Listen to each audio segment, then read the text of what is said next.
What's the most positive thing the film industry in Mississippi has going for it right now? What we're finding is that there's a pretty great flexibility of locations here.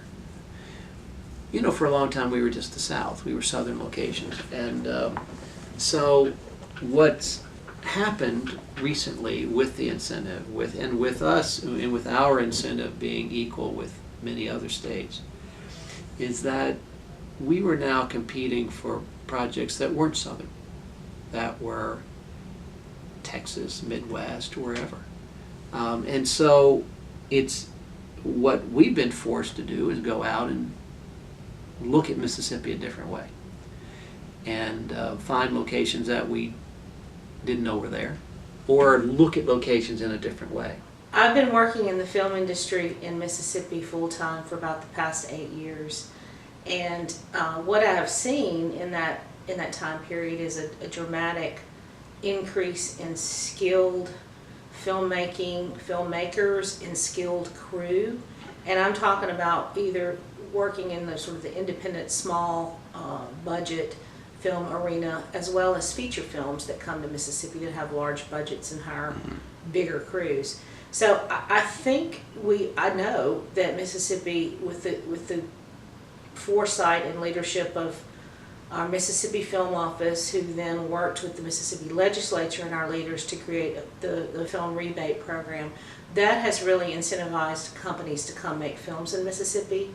And I believe it's worked extremely well to develop an industry in Mississippi that involves skilled crew that's growing, and as well as supporting businesses, vendors, a lot of people who have been tied to the film industry who've really developed businesses. Tell me a little bit about the Filmmakers Rebate Program.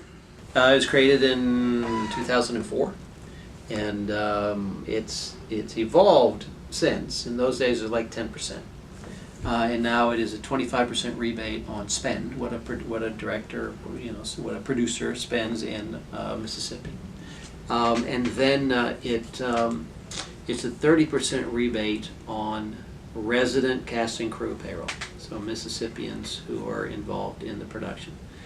And then presently we have a 25% rebate on non-resident cast and crew payroll. That is an important component.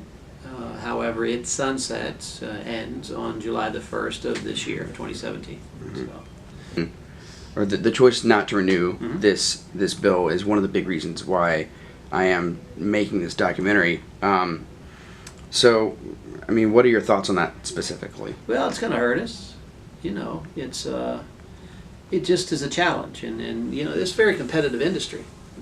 It's a retool. It's making us in this office kind of rethink how we do the job, how we attract, and how we get producers in here now. It's still an appealing program, we operated this office for a long time without an incentive.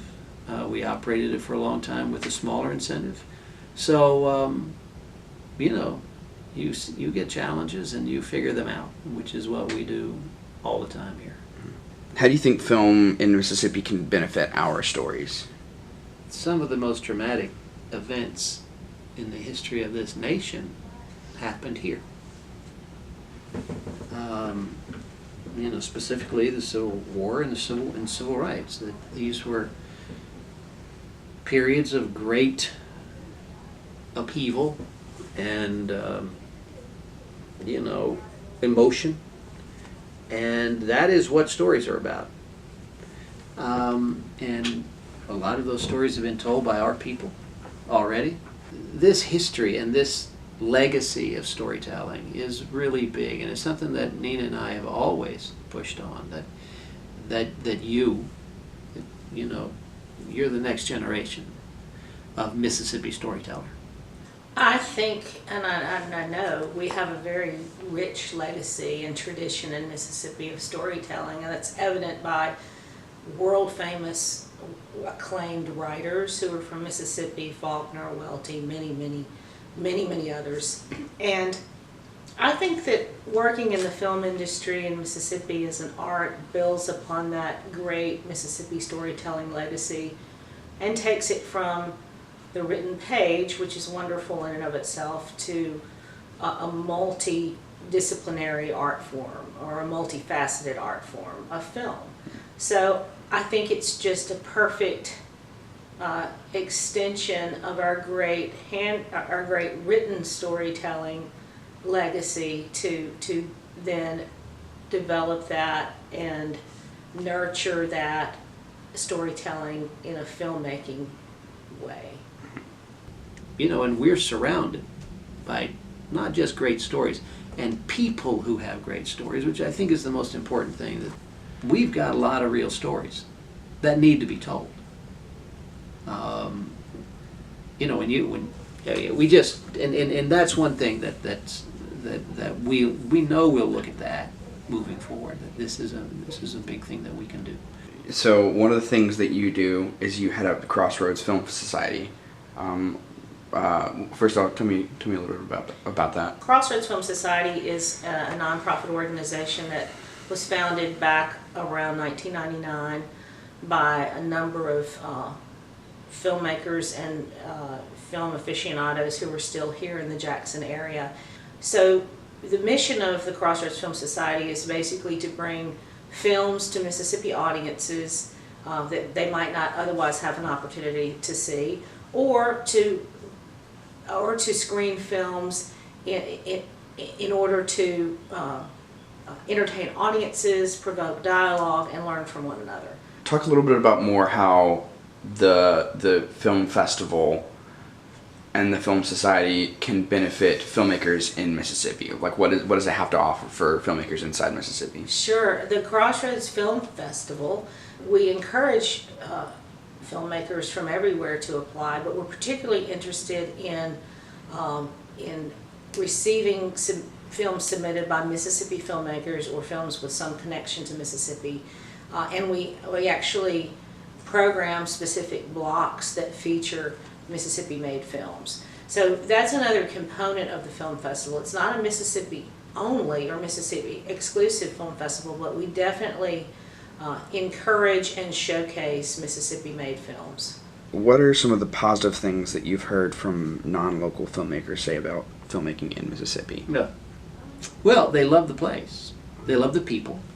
They particularly, I think, are surprised by and enchanted by the politeness and the kindness of people here in Mississippi who receive them well, who offer them great locations, who offer them friendship. And most of the filmmakers that have come in here have just remarked on how friendly the people are and how supportive the people are. That's one tool that you can't build. That's just something that we have that I don't think anybody else has. But that's a big thing, the people here. Do you have any last closing comments before we finish up? We love talking about what we do.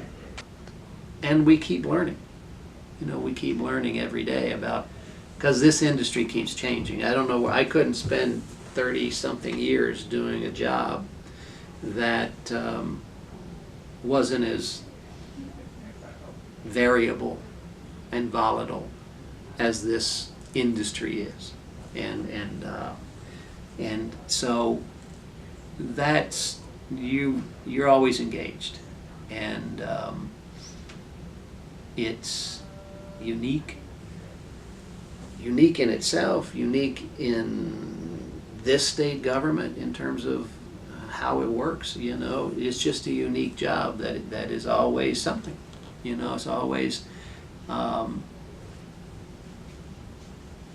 it doesn't let you get bored. I mean, it really doesn't let you get bored.